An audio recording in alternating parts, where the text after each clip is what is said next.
Hello. Can people hear me? Am I live? Is this on? Are things happening?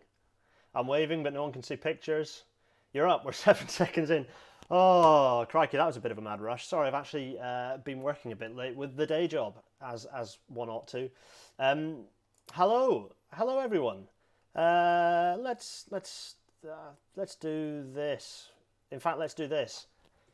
Hello. Yeah, I've become hairier.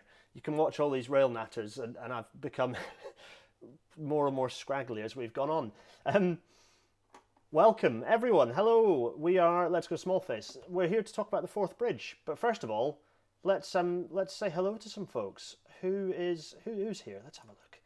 Let's see. We've got we've got Dan, Ryan, Michael, Chris, Matt. Oh, we've got a nice little collection. Hello, Mike. Hello, Michael. It is stunning. This bridge. I mean, it's like this is my favorite structure in the world, and I'm hoping tonight to kind of vaguely. I might well be a bit quiet. That's because this microphone that I have on is very quiet, and I don't know how to boost it much without it popping horribly. Um, so you might have to turn me up a little bit. In any case, today we're going to be talking about the Forth Bridge, and we're going to do it's good. It should be fun. It should be really fun. I'm looking forward to it. We're 3 minutes in. This one's going to be more. I'm not rushing. This is going to be more leisurely. We're here to have an open chat. The previous we've had so many lovely guests and all sorts of fun things, and me going at like 100 miles an hour talking about APT. So this evening we're going to relax. We're just going to share some stories. We've got a bit of news coming up. We've got someone asked a question on YouTube, which I'm going to hopefully answer. Yeah, it's going to be a chilled out session. So without further ado, yeah, welcome to this evening's Rail Natter.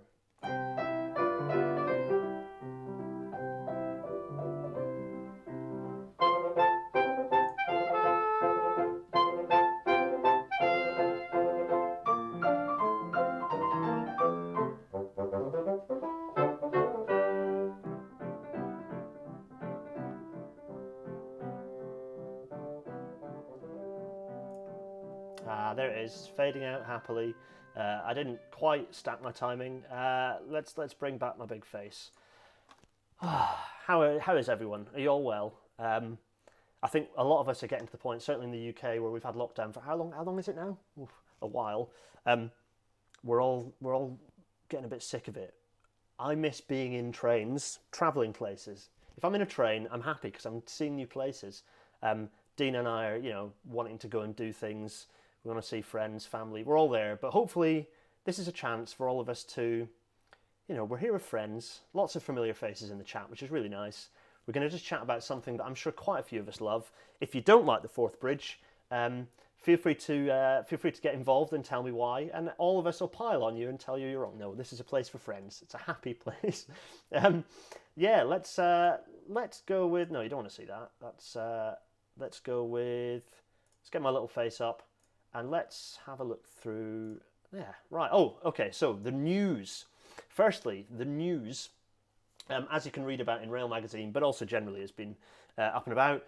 Andrew Haynes, who is the big boss of Network Rail, has spoken up finally he's broken his silence about electrification and has explicitly come out saying it's a good thing. Network Rail are in the process of publishing, or should hopefully soon publish, their actual map saying this is what we should electrify. As people who are in the chat who watched last time, in fact, let's get the chat up because let's chat about this. As people in the chat last time will remember, who were here for the advanced passenger train, sorry, not last time, the time before, there have just been a sequence of new reports saying what we should electrify and that a long-term electrification plan is a good idea, and every time they just get forgotten about. Let's hope this one is different. Yeah, everyone's fed up of homeschooling. We've got, lovely. Um, Lots of people chatting about various people who miss train travel, we all miss it, don't we? Anyway, so we're looking forward to the future, and this is a story that's quite good because if Andrew Haynes is being allowed, he's normally just to put there to his position, so the chief exec of Network Rail, his role is basically just to parrot what government tell him to. It's nice that he's speaking out positively about electrification, and given that we need to have much more infrastructure investment in a post-COVID world. The economy is kind of on the, well, it's been crushed. And also, everyone in the public has been shown that money doesn't actually exist. So we're at the point where we need to invest in infrastructure in a big way. So electrification feels like a natural, good way to do it. I know, right? We've got people in chat saying, electrification is the future. Yeah, it is. It was the future in 1910 when a chap called Henry O'Brien suggested that it ought to be that we ought to have a rolling program of electrification. Then it was third rail. But yeah, we've had 110 years of people saying a rolling program of electrification is a good idea. Do you think we'll actually get around to it this time? So we have, yeah, lots of people being upset about missed opportunities on electrification. Right, let's go next. So what's the next bit of news? Okay, this bit of news, I think, and correct me if I'm wrong, Porterbrook, I'm going to get told if I got that wrong, who owns some of the Class 319s, trialled an interesting little experiment. I think it was into Euston, actually, which was using these trains, which are largely redundant now, actually, as inner city freight. It's packages, things like your Amazon packages or whatever it happens to be, bringing them in to the centre of the city, into stations for logistical purposes, slightly outside of peak time. For me, seems like a really good idea, as long as it doesn't get in the way. The good thing about this stock is that it doesn't have to. It's not slow. It doesn't get in the way of other vehicles. It can run in amongst passenger stock, no problem. It's electrified. It's light. In terms of drivers, you've got drivers who, you've got a ready pool of drivers who can drive this sort of, electric passenger vehicles. So you're expanding the pool. You're not necessarily we've got a limited supply of freight drivers, so you're not necessarily diminishing that pool. You're expanding the pool for passenger drivers. Yeah, it's quite cool. I'm quite pleased about this. Roaming Adocrat is wondering what the nickname is for Class 319s. Yeah, I'm not sure. What is the nickname? The spotter's nickname.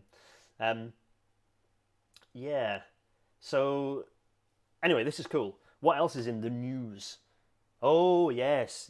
So, this week, you'll notice that I'm not going to talk much about HS2 because you get enough of that with me on Twitter. But 2 Twitter accounts have appeared in the last sort of week or two, or at least certainly came to prominence this week.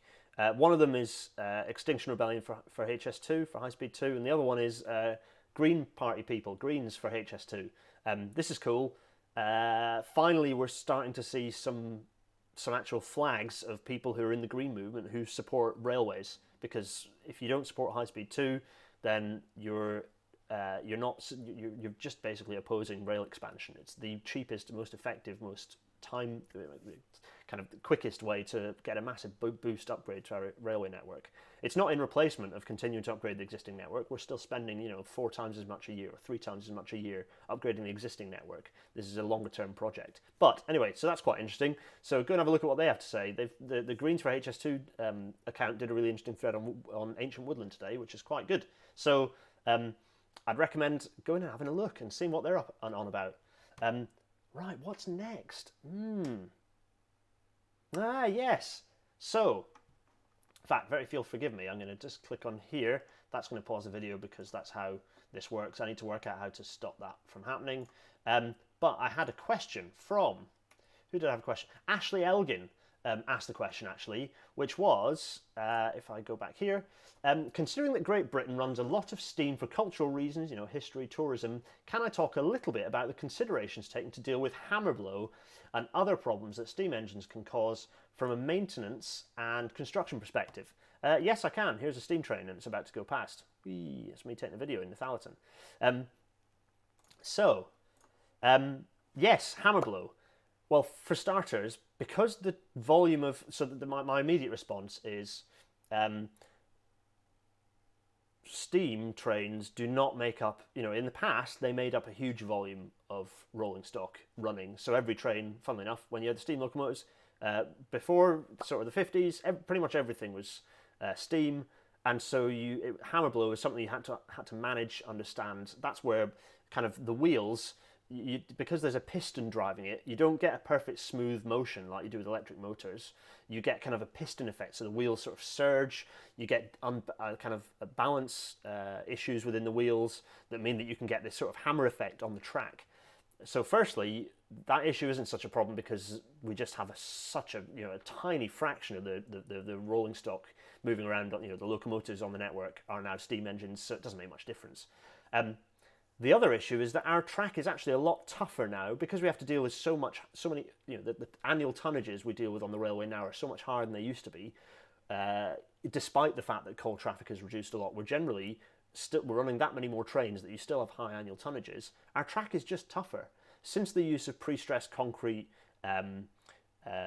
sleepers, since the use of continuous casted rails, so rails that have fewer impurities, which means that generally a failure in a rail starts where there's an impurity, but we make rails better now, so they don't have those impurities, which means that rails don't crack. David Shearers is pointing out that 30% of trains between Mallaig and Fort William are steam-hauled. Yeah, and they use bull-head rails too, so they do have the same issues. But to be fair, the maintainers there are probably the same maintainers from 60 years ago, so they know what they're doing.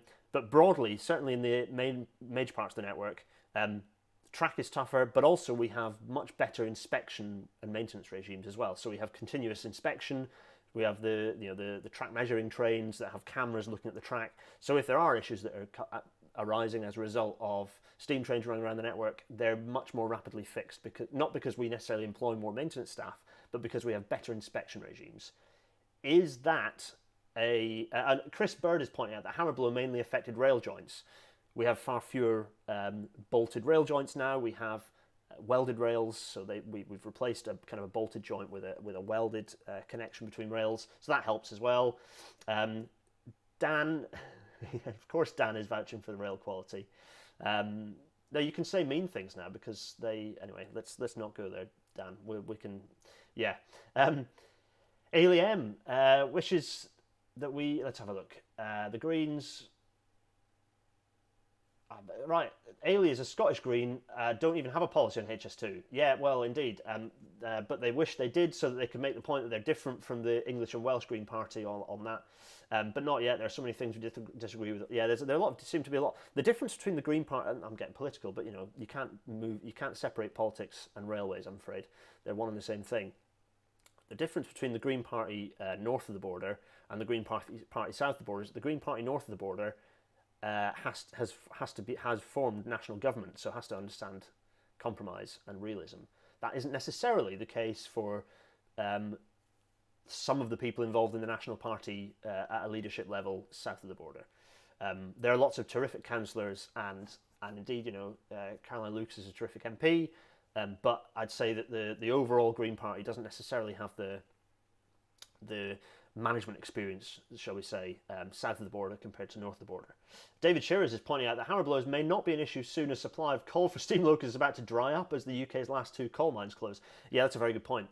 We might find all of our steam locomotives are converted to oil burners fairly soon, and then beyond that you might find that they're battery powered with steam pellets in the front like a Hornby train, but that's another discussion to have, isn't it? So yeah, right, I've digressed somewhat. Hopefully that was a suitable answer. Yes, hopefully, Ashley Elgin, I've answered your question in a bit of a roundabout way. We're already at 7:15, which is good because I've talked fast. Let's slow down. There we go. Yeah, so let's have a look. What else is going on? So we've got Tis Francis' fault is pro-train but doesn't like HS2. It's an expensive half measure in your humble opinion. Fair enough. What I'd recommend is to see if I can swing your opinion on that. There are a few videos on my YouTube account about HS2. Go and have a watch of those and see what you think. Particularly the one that I did with Paul and Rebecca Whitewick. That seems to have been, Ben Goldacre shared that video. He seemed to like it. So I'd recommend going and having a look. Right. Yes, they are totally separate. The Green parties are there are lots of little Green parties all over the place. And, in Europe, there are lots of Green parties. They're separate. The Scottish Greens are separate to the English and Welsh Greens. Yes. Stick a pantograph on steam locomotives and call them and have electric steam trains. That is, yes, could do that. David Shearers says perhaps hydrogen. Yeah, you've got a big tender, haven't you? You could shove a load of hydrogen in there. That's a potential possibility. And you can pump the steam out the top. Yeah, there we go. Just a heating element to just send a load of to send all the water out the top as steam. I think you're onto something there, David. You need to patent that. Right. Let's move on. The Forth Bridge. Look at that. This is a picture. Oh gosh, I forgot who. I didn't want to do this, and I've gone and forgotten who took this picture. I'll put it in the description, or indeed you can find it on Twitter. This is my favourite picture of the Forth Bridge. It's stunning. And this is it, the Forth Bridge. It is my favourite structure in the world, bar none. It's just stunning. I think it's just an absolutely connected the cities of the Scottish Central Belt with the coalfields and the ports of Fife in the north. Strength was the name of the game. It has these tapered towers. You can sort of see them at the ends there. These tapered towers to deal with wind loading. A colossal amount of structural redundancy. It was it basically intended to resist kind of the most aggressive winds that nature could throw at it without it kind of so much as flinching. It's, what is it, 2.5 kilometres long, I think. And to be honest, it's an icon. It's a symbol of Scotland, an absolute symbol of Scotland. Sarah's asking what happened to the first three. It's a very good point. We're going to come on to that, Sarah. Yes. Oh, and on the interest of electrification, people often moan about how hard a job it's going to be to electrify the Forth Bridge. No. This bridge is already cleared for certain types of container freight. It's all steel, so bonding it will be very easy. There are only a couple of struts that cause an issue. So actually, I have it on good authority from some electrification engineers that electrifying the Forth Bridge will not be hard at all. Actually, it'll be quite straightforward. And all you need to do is paint your OLE kit red, and it'll be fairly straightforward from the listed structures, from a heritage perspective as well. So this is an important point to make. It's not difficult to electrify, and it will happen very soon. David Chiriz, who's on the chat, might well have more to add on that. Yes, the 39 steps. I was going to put the posters in for the 39 steps, actually, because someone shared them all recently, and they're brilliant. I love the 39 steps films that are involved in this. Although the original 39 steps didn't involve the Forth Bridge, the book.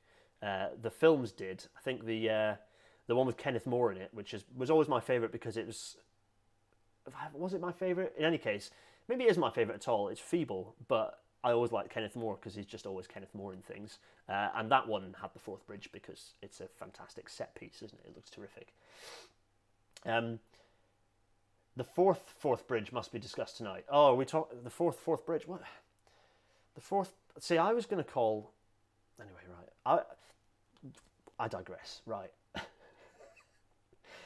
There's the third Forth Bridge, which is so when they did the competition for the Queensferry Crossing, which is, in my view is a bit of a silly name, but it's not so bad. There were worse names out there.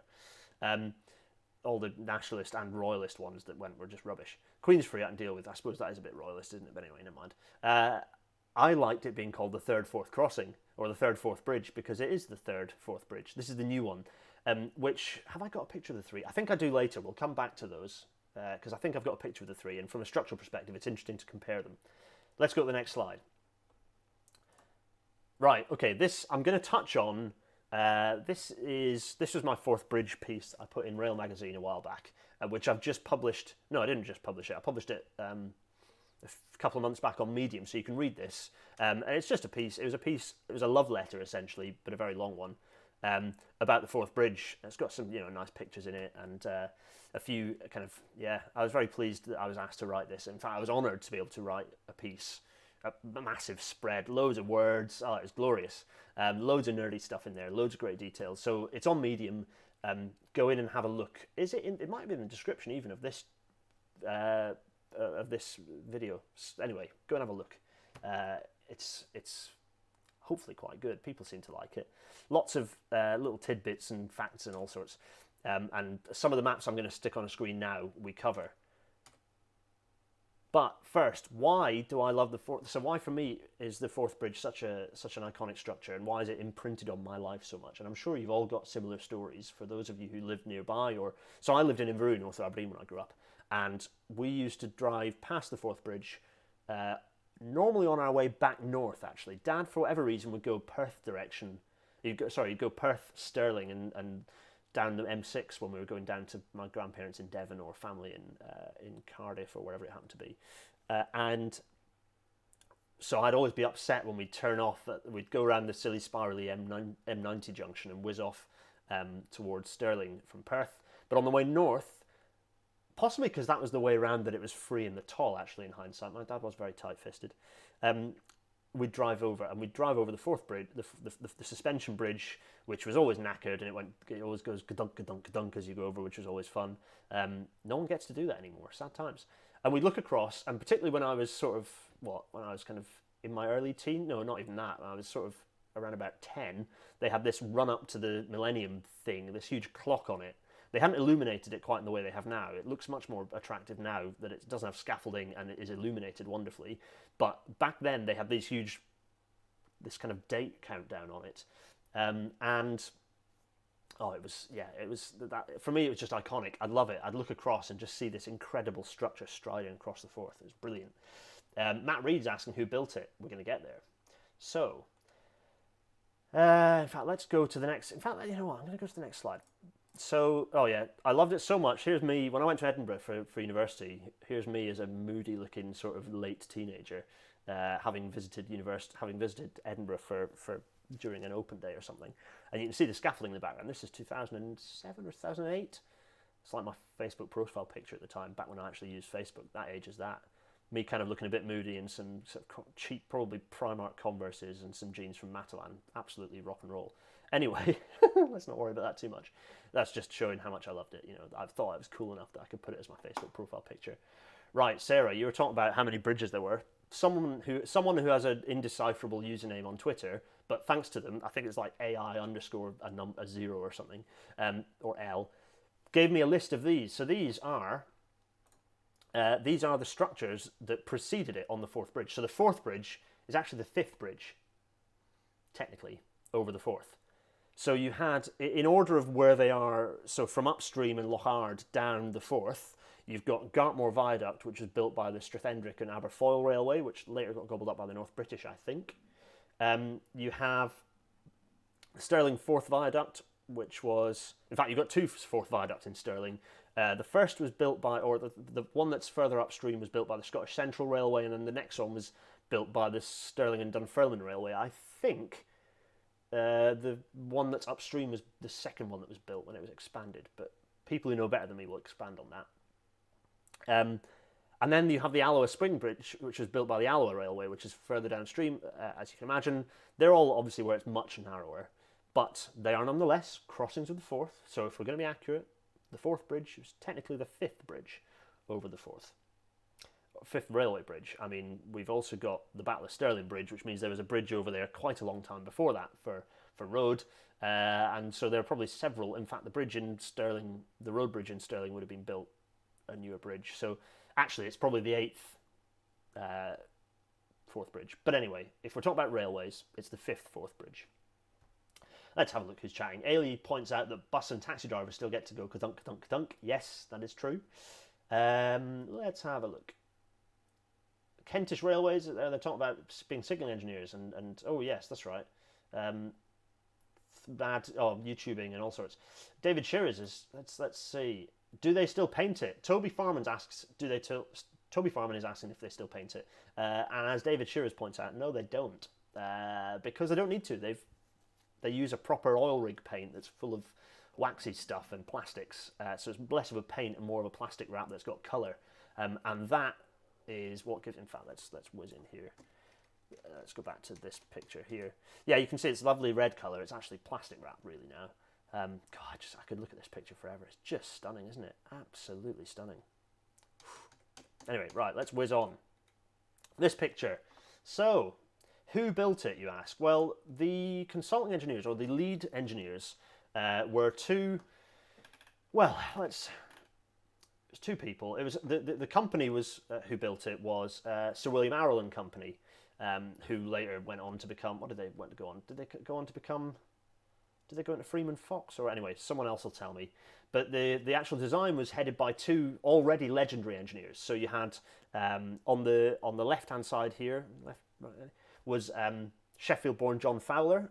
He was already famous because he was the lead engineer on the Metropolitan Railway. He was the engineer who created the world's first dedicated underground passenger line. So he was already famous, world famous in fact. He'd done stuff in America, I think, already by this point.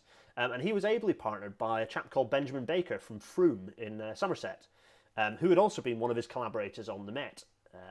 And actually, Benjamin Baker, with his experience under his belt on the Met, he would pioneer the use of cast iron segments for the deep tube when it was later built by the incredibly long-named companies that built the first deep tube tunnels in London. So in a way, we have Benjamin Baker. We've got John Fowler to thank. Fowler we can thank for the idea of underground passenger railways, metro railways. And Benjamin Baker we can thank for modern tunnel design, because he created the idea of having these precast or preformed segments. We now use concrete, pre-stressed concrete, reinforced concrete, but at the time it was cast iron segments. And indeed, we're still using cast iron segments. Crossrails connecting passages, so Crossrail, very new tunnel, all the connecting passages use cast iron because it's a very durable, strong material. So there you go, that's who built it. And indeed, so the civil engineering company, William Arrow and Company, were the ones who did the surveying, the design, the installation, and indeed they did the engineering assurance, so they brought in experts to assure this design. And if you're curious, in 2017 prices, so kind of around about today's prices, the bridge cost about 400 million. That's just correcting for inflation. So if I was going to correct for working, for the amount that workers are paid and the way that money has changed slightly, probably you'd be looking at more like £1 billion, actually, maybe even more than that. So actually, it was not a cheap bridge. At the time, it only cost 3.2 million, but money doesn't stay still, does it? Let's see. So we've got, yes, the chap in the middle. Shall we talk about the chap in the middle? Yeah, let's talk about the chap in the middle. Right, okay, no, let's not, because I'm going to answer some questions. Matt Reed, when did they stop having to continuously paint it? When they finished a major refurbishment about 10 years ago, actually. Maybe a little bit more, yeah, it was about 10 years ago, actually. I think maybe 2012, so 8 years ago. David Shepherd, yes, they are cheating. The one in the middle is clearly wearing a lighter hat. Yeah, that's very true. Ailey, yes, 2011. Thanks, Ailey. Yeah, 2011 was when the plastic coating finished. Yeah, so it shouldn't need to be done until the kind of 2036, and then they'll do the whole thing again. Probably it'll take them about 3 or 4 years. Right. Matt Reed also asks if there are any other bridges in the world that are a similar design to the Forth Bridge. We shall get onto that. Because, yes, in lots of ways. So in this picture, we have... let's talk about this picture and who we've got. So this picture is demonstrating what's called the cantilever principle. Now, in terms of bridges that look very much like the Forth Bridge, there are quite a few. That famous, the truss structure combined with cantilever structural principles, there are quite a few. Probably the most famous is the Quebec Bridge, which is in Quebec.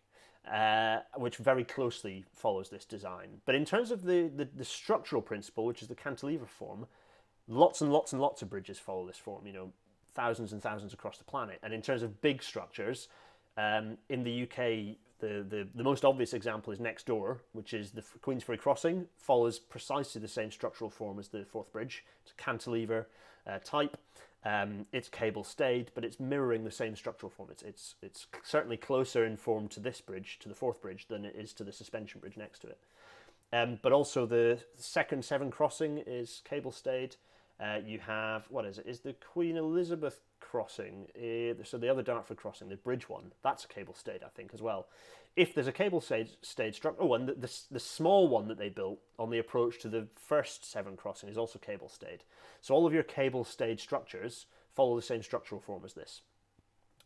And so this picture was taken in 1887 in the middle of the bridge's construction, and they were in the process of, for whatever reason, they decided they were going to show that structural form to people. Some people did not believe that a span that size could sustain the heavy coal trains that were going to go over the top. And so here they are with an engineer called let me just check his name. Kaiichi Watanabe. He was actually just a graduate engineer, just to show that engineering kind of worked a bit like it does now. He had been at Glasgow University actually at the time, or just beforehand, and he was, I think he was scouted. I think he worked briefly or he did some work experience as a site engineer with Benjamin Baker, I think. Again, you can kind of Google this. I think the story's online. And he did a good job, and so he went over to be a kind of a site engineer for one of the sort of work sites, not the whole thing, but one of the work sites within the overall contract. And so here he is helping. So as a site engineer, he was sort of, you can see their rank by their hats. But so his hat's a bit, he's got wearing kind of a deer stalker, and he has a sensational looking sort of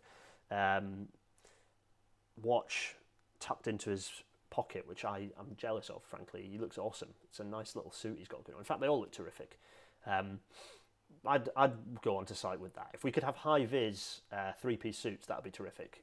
If you could get on that, Arco, that would be tremendous. So there he is. So he was an excellent engineer, and for me, it's quite important because it shows the international nature of engineering. Even then, there have been several massive mega projects going on. You had the Suez Canal. You had let's see. In fact, I'd tell you exactly what different projects there were. Going on, so we'll come back to that later. Basically, it was very much an international affair. So so you had projects like in fact the Nile Dam, the Aswan Dam was being constructed as well, I think. So you actually had this tremendous shortage of civil engineering, of skilled people for civil engineering, and so generally you had quite an international group, a significant international representation. There were US engineers from the USA, from Japan, as we can see here, lots from across the Commonwealth, lots of Indian engineers. This wasn't just labourers. They required a huge number of skilled engineers to make this happen. Steel fixers, the whole works. And so there are lots of people with lots of different skills internationally coming in and building this. But I love this picture anyway, it's great. David Shepard points out that rail history seems to be full of people claiming that everyone will die if people use trains. Yeah, indeed. A lot of people would like three-piece high-vis, definitely. So I'm glad you're all having a good chat. Is everyone, lots of people are citing Walmart's books. Yeah, this one's quite good. I can recommend this book. It's quite good. I mean, it finishes a little prematurely, shall we say, but it's good. I'm sure he'll have a second volume coming out. I'm looking forward to Christian turning face and deciding HS2 is a good idea. Once he does that, we'll be on the same page on all sorts of things. He and I battle things like autonomous cars together quite regularly, and Hyperloop. Christian's he's a good egg. Let's crack on. Oh, here's some maps. Look at this. So you can see on the left-hand side of this drawing, we've got the approach piers on the southern end, and then on the other side you can see the approach piers on the northern end, so the North Queensferry end. And this just gives you an idea of two things, actually. Firstly, the scale of the structure, but also it is quite slender. It is still, the scale of it is still quite a slender-looking structure, overall. I love it anyway. So that's a good drawing. I don't really have much to say other than the fact that it looks awesome. I've got some stats that so here you can see some of the examples of the design drawings. So these are all showing the angles of the trusses and how the forces are dissipating, and looking at the pressures on the piers given certain wind loadings as well. So this drawing, for me, as an engineer, looking at the way they've done some of the, it brings back nightmares from, BDSM, no, that's something different. BDS2, Building and Design of Structures 2, which was like anyway, my engineering structural courses, lots of nightmare. I love seeing these. It's just interesting seeing the fact that engineering, the rules of physics don't change, we just get better at mastering them. So what else have we got here? So I wanted to put a bit of context to this, because the bridge wasn't built in a particularly good... It was built in the aftermath of probably one of the most infamous engineering failures in history. This is the Tay Bridge, if you hadn't realised. And the original designer for the Forth Bridge was Thomas Bouch. He was also in the process of he was designing. He just finished designing, or 10 years before, done the Tay Bridge, which had fallen over rather spectacularly. He was unfairly criticised, in honesty, but it was his bridge and it did fall down. He kind of died in shame, really, after it collapsed. In any case, So not only had we had this colossal engineering failure shortly, it was built, the fourth bridge was being designed in the aftermath, the direct aftermath of this, but also there was just generally a faltering confidence in British economic prowess. We were stacking it globally actually at this point. At the end of the 1800s, it wasn't necessarily the shining time of the British Empire. Others were rising. The US, for example, was coming to substantial prominence at the time. And yet, this incredible, or the fourth bridge, which is going to appear momentarily, here it is in the process of being built. Look at it; it's just spectacular. This thing arose out of the Forth, out of the estuary, as in my opinion at least, like one of the finest engineering monuments humans have ever created. And it happens to be a railway structure. I just, it's brilliant. I just think that. I love it. It's terrific. Let's have a look at another picture. Here it is being built as well. These photos, these are all I think they're all in the Network Rail archives. Actually, these photos, they're just. I mean, the images, they're just stunning. The scale, you can see that A-frame shape, the kind of the bracing. It's almost like someone bracing against the wind. The wind coming up the Forth estuary were pretty spectacular, but they are nothing to the strength of this bridge. Really, it is just stunning. Absolutely stunning. Let's see what somebody is saying about it. Look at that. Sarah Noble is imagining Christian Walmer hitting Joe Rukin over the head with a steel chair. So the picture we're looking at just now, conscious that I'm reading things out here, but not describing the images very well for the people who are on our podcast. Hello to all of you listening. These are some of the old photographs of the bridge being built. So you can see them covered in scaffolding, nice sepia images. Actually, you see the stonework being erected, but you can see the scale of the kind of the temporary works there to erect this huge structure. It really is something. People are laughing at, yes, BDSM. Well-designed trade infrastructure is indeed some people's kink. Yeah, I can relate to that. I can relate to that. These photos are stunning. I'm glad people are enjoying these. Absolutely stunning. Right. Okay. So a couple of pictures. These are some of the same drawings we've seen earlier, but they are showing the progress. So they're showing what has been built. So actually, the photo beforehand is probably around about the same time of this bridge having been built. And you can see, interestingly, what's been built is in red, and what's in the process of being built is in blue. So so you can see some of the dates on here. Again, these drawings, you can find them in very high resolution online. They're there for all to see. But this one's a little bit ripped and tatty, which is a shame. But the reason is probably because it's been held at two corners, because it's a working drawing. You can see it's had people scribbling on it, and I just love some of the cross sections are tremendous. So you can see there's a bit of a cross section here showing the actual bit that carries the railway itself. So you can see the longitudinal timbers where the rails are sat.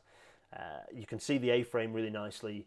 I think the next one actually is a close-up, so it's another drawing showing much more detail of the truss structure, and it just gives you an idea of the scale, the amount of material involved in this construction. So let's do some hyperbole. Not even hyperbole. Let's talk about superlatives. So I'm going to go through these a lick because it's brilliant. The fourth bridge, it is. I'm not going to read this verbatim. Basically, it contains 6.5 million rivets. So there are going to be lots and lots of superlatives associated with this.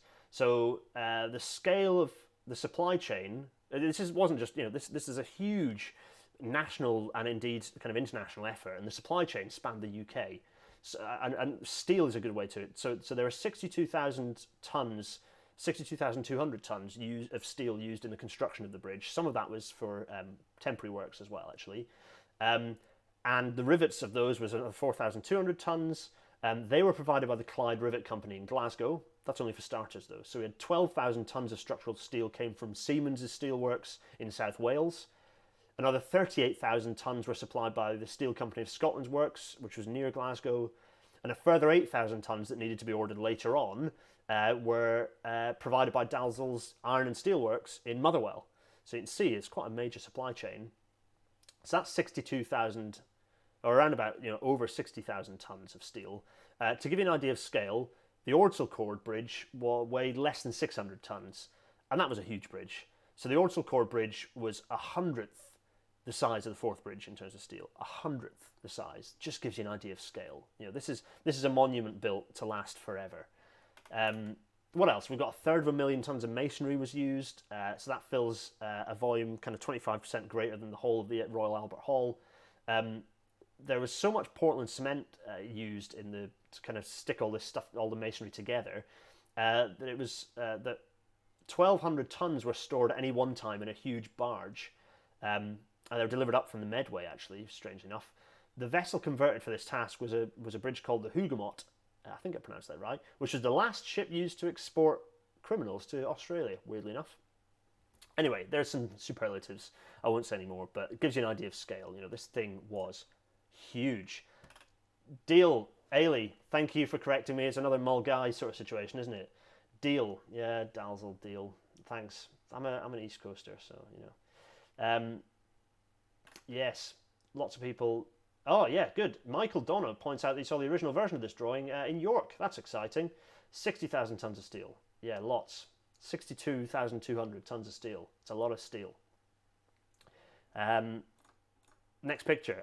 Right. So these are interesting. These are some of the drawings for the approach railway, describing what the connection was for the railway to connect it to... So these are the original one, and basically not much was done in terms of additional railway work to connect the Forth Bridge to the rest of the railway network, and this is a problem. So if I put these maps up that I created, you can see here on the north and the south that some of the extra railway that they had to create, and this is kind of important because it's a thing that often happens with major civil engineering projects, is that we forget about the connecting infrastructure anyway. A lot of extra road work went in when they built the kind of the new crossing, and it ought to be kind of more prominent in people's minds. 45 miles of new railway was built to connect to the Forth Bridge eventually, and actually some of the engineers were the ones who had to convince the Forth Bridge Railway Committee that they needed all this extra railway. Originally, it was just two very short spurs. So those drawings I showed you, those show the original very short spurs connecting to the bridge. They don't show. They're not for the expansive railway. For example, eventually the high quality 2-track railway was built connecting Bridge of Erne, so Perth basically, directly down to the Forth Bridge. Unfortunately, that was sold off by British Rail's Scottish region as part of a bargain to keep open other bits of railway, and it was lost. And we're going to have to reopen it, frankly, because the current connections from the Forth Bridge up to Perth are useless. That is going to happen in the next... the plan is that will happen in the next sort of 20 years at some point. That'll start happening, so we'll see. It's in the long-term plan for Scotland, Network Rail Scotland. So the bridge opened in 1890, but the connecting railways were only completed about 3 months later. And kind of an interesting point to look at is that those lines, the ones I've got up on screen now, weren't even the end of the story. And this will start sounding very familiar to people who are familiar with when you fix a railway bottleneck or create a new piece of infrastructure, you create capacity problems all around. It's all about induced demand, and exactly the same thing happened. There was a huge upsurge in traffic when the bridge was completed, and the old Waverley station at the time was still connected by 2 tracks only. So it was only in 1900, 10 years after the Forth Bridge had opened, that a colossally complex infrastructure project costing around about half the cost of the bridge, so half again, so 50% of the bridge cost again on top of it, to do a load of infrastructure work in Edinburgh, including new junctions, new track, but particularly 4-tracking the line between Corstorphine in the east and to Abbey Hill in the west. So that involved driving 3 new 2-track tunnels to parallel the existing ones to connect up with Waverley Station, totally rebuilding Waverley itself, reconstructing North Bridge above it. A huge amount of infrastructure work. To be honest, we find ourselves in exactly the same position now. There's been this tremendous growth of services in Scotland, fueled by Central Belt electrification, fueled by the Borders Railway, generally having more trains on both the West Coast Main Line and the East Coast Main Line. Exactly the same problems are resurfacing. Waverley, ideally, all of them would be through platforms. The terminal platforms cause real headaches. There are not nearly enough platforms, not nearly enough through capacity. The lines at each side of the station are clogged, particularly in the Haymarket direction. And once again, another massive upgrade. Waverley's always being upgraded, and there's another one in the pipeline. A huge amount of engineering, and that's not just for these little platforms that have been added. There's even more longer-term work, a big master plan. The Ordsall Cord is a good example of where that's been ignored. You created a new piece of infrastructure that's actually just expanded the problems in Manchester. So it's, as ever, there's much to learn and apply if you kind of glance over your shoulder for long enough. Yeah, so it's kind of interesting to look at these. Yes, there is. That railway was, a lot of it was built. The railway connecting Bridge of Erne and Kinross has been built on by the M90 for quite a lot of its length. If you reopened it, I think a lot of it would be on new alignment, probably tunnelled as well. DL, yeah, sorry, Alien Dan, I'm just not pronouncing it well. Dan knows because he's a steel nerd. Alien knows because she's local, presumably. Let's see. David Shearer's railway between Haymarket and Edinburgh Waverley was quadrupled for the opening of the Forth Bridge. It wasn't for the opening of the Forth Bridge. It happened 10 years later. It wasn't done for the Forth Bridge, David. Network Rail are wondering if they reopen the line. Yeah, well, I don't know if they'll install overheads. You'd expect them to, because frankly, any railway that's open these days should have wires involved in the project. It's 10:02 already. Look at this. Time is getting past us. Oh, we're nearly there. So here are some pictures of the three. And in the background, so you've got the Forth Bridge in the foreground. You've got the suspension bridge in the middle, which actually relies on an inverse arch principle. So the arch, the traditional masonry arch, for example, relies on compression throughout.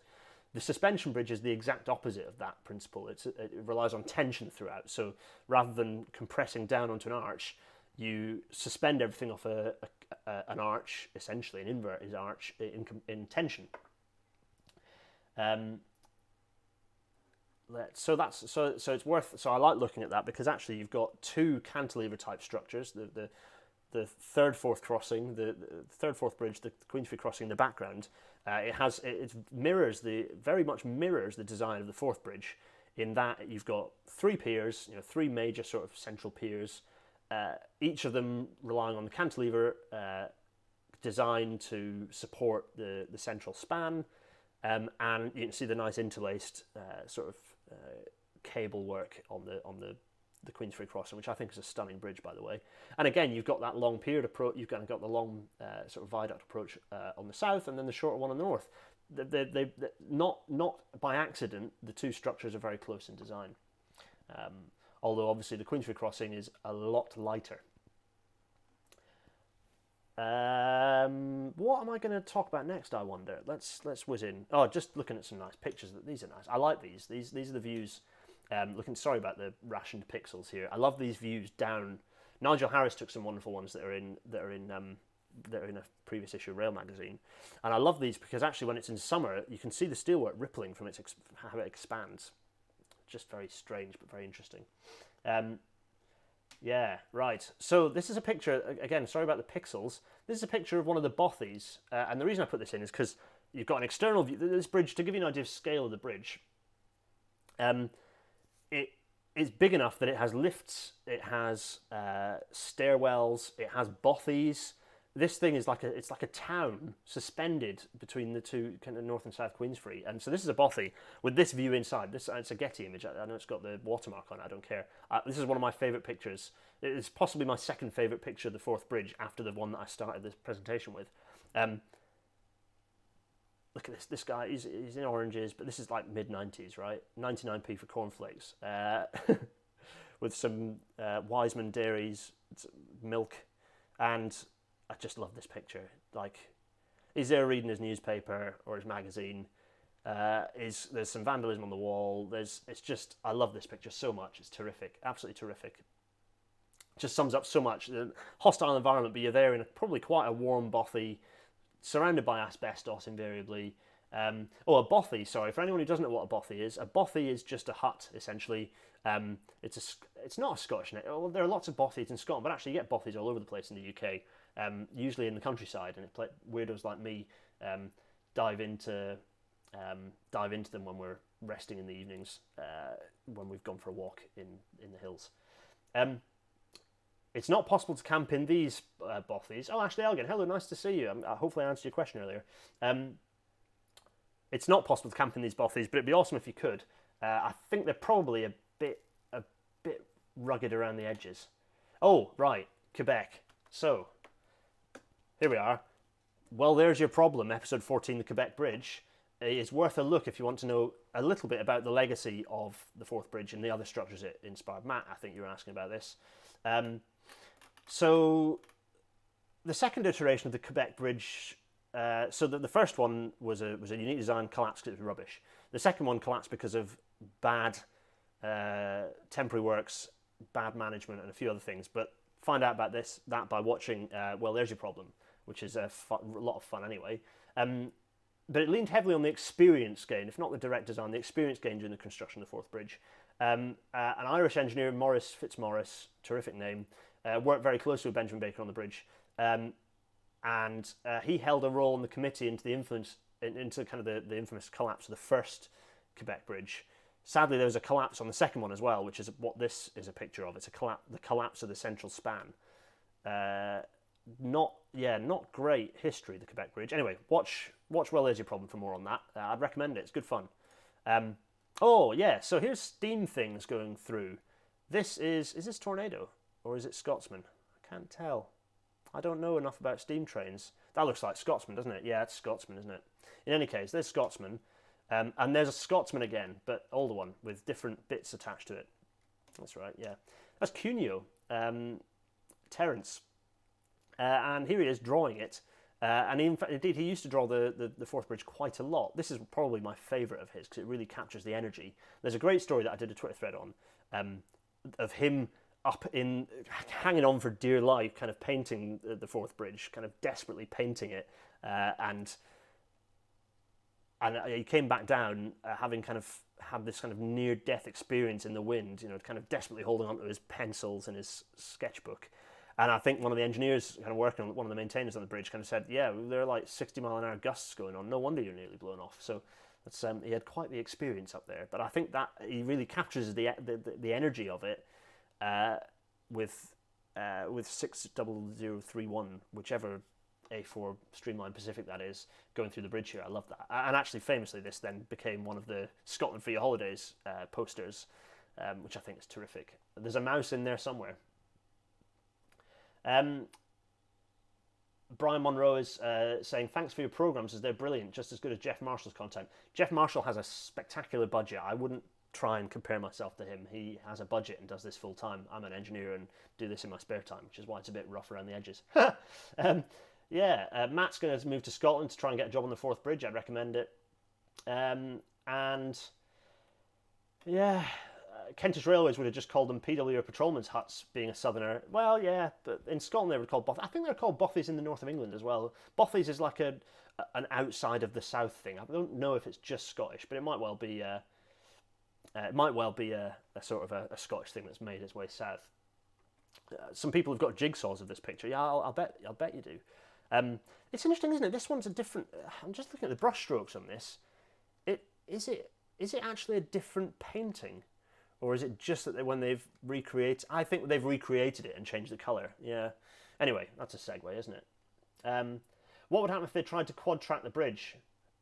You don't need to. There's not the space for it because all the intersecting trusses don't leave you enough space. To be honest, you don't need to. An interesting point with this is that it's not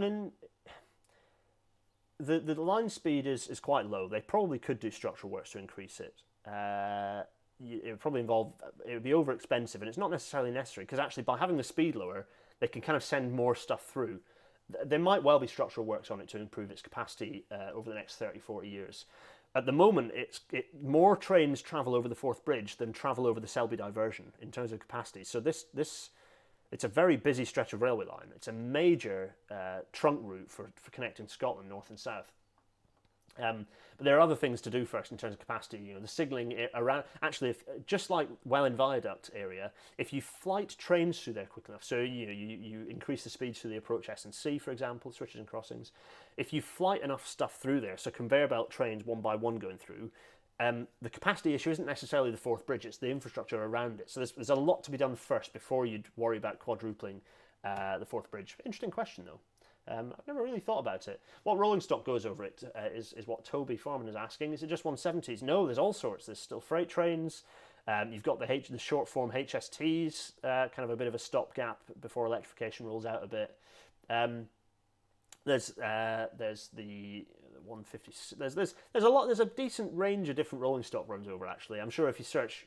Not to mention all the heritage stuff that goes through too. There's quite a lot goes through here. the LNER HSTs used to, and now of course the Azumas, the bimode Azumas go through there as well. They look absolutely smashing when they run through there, really great. And there we are, 1956. That ended up being a bit more of a rush, didn't it? Hopefully I've chatted a bit more to all of you. What's the loading gauge on the bridge? Ashley Elgin asks. I live in Germany nowadays, so I'm used to double-deck DB Bombardier carriages. Well, Deutsche Bahn Bombardier carriages. I can tell you exactly what the loading gauge is. It's W7, which is a form of container, so third generation W7, it's a form of container wagon clearance. So that means a very set, quite a restrictive collection of shipping containers, so not the largest actually, smaller, narrower shipping containers set into a very small number of wagons, particularly low set wagons, can travel through there. So W7 clearance, so it's not bad. It's not the smallest, but it's only a little bit above W6. So you can get some boxy stuff through there, but it's not. It's certainly not W12, which is the kind of the bog standard. Everything can go along it. UK loading or GB loading gauge. Lee Render very usefully points out that 158s, 170s, HSTs, Azuma Class 220, 221, local hold services, the 5 Circle. Oh yeah, of course. Plus freight and heritage run through there. Plus, eventually, there'll be electric stuff running through. So whatever the electric stock that runs up there eventually will run. The 5 Circle is like a no-brainer to electrify, isn't it? Fourth bridge. So how am I going to finish? Yeah, so there are loads of little facty bits I could read out. So the first train that went over, for example, was driven by a woman, Candida Louise Hay, near Bartolucci, the Marchioness of Tweeddale. I mean, if she was going to be a woman, she had to be posh. There wasn't going to be any sort of intersectionality going on here. But anyway, she was at the controls of the first locomotive. I don't know which locomotive it was, but it went through in January 1890. That's a good fact. The total painted area of the bridge is 230,000 square metres, which is as big as the floor space in Grand Central Station, or it's the equivalent of 33 football pitches. That's like massive. It was, the owners of the bridge, which was the Fourth Bridge Railway Company, they were never bought out by the North British because the North British held an equal stake with other railway companies, which meant that it avoided grouping in 1923. So actually, the grouping didn't get the Fourth Bridge Railway Company. So it's kind of a weird outlier, a bit like the Derwent Valley Light Railway, near me now. What else? What other little facts? It doesn't have a dedicated reference number. It's the only major structure in the UK not to have one. So Underbridge ECN 228, which is Station Road in Dalmeny, is to the south, and Underbridge ECN 229 is Old Edinburgh Road in North Queensferry. They're either side, and it's known by most as the bridge. So it doesn't have a structure number. It's just the bridge. It's just, I love it. Everything about it. It's great. What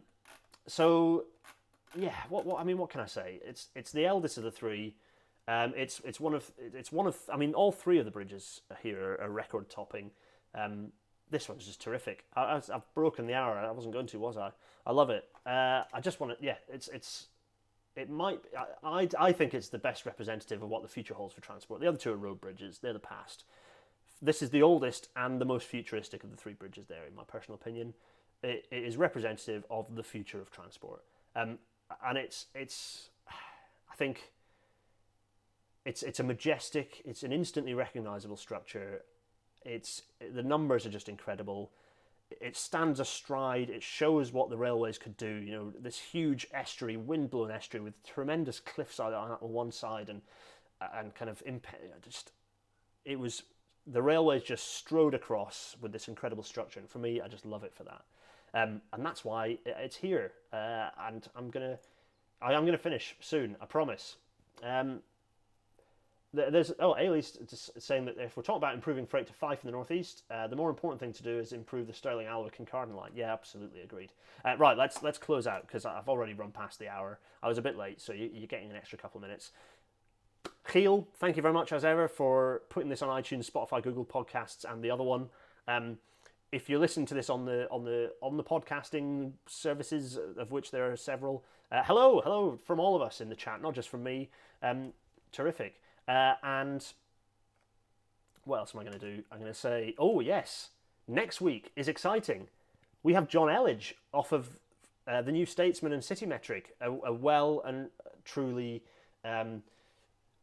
kind of heavily well-rooted rail nerd, I'm pleased to say. Very excited to have John Ellis joining us. He's talking about the official and objective ranking of London rail terminals.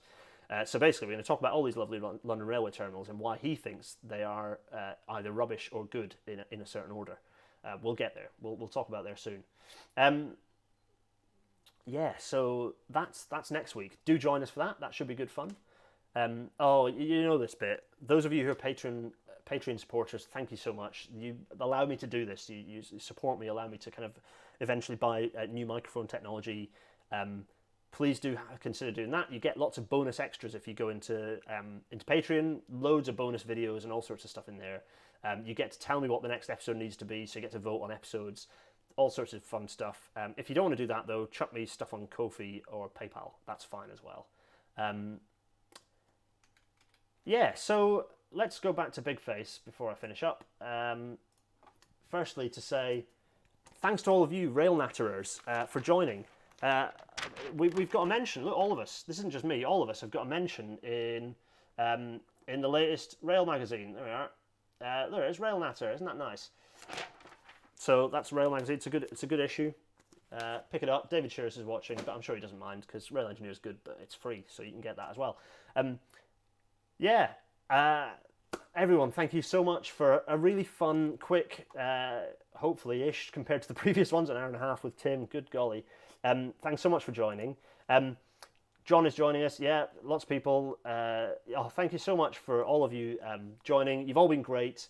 I'm going to leave us with what am I going to do? I'm going to go that, and then I'm going to say, cheerio, thanks for joining. Cheerio, cheerio.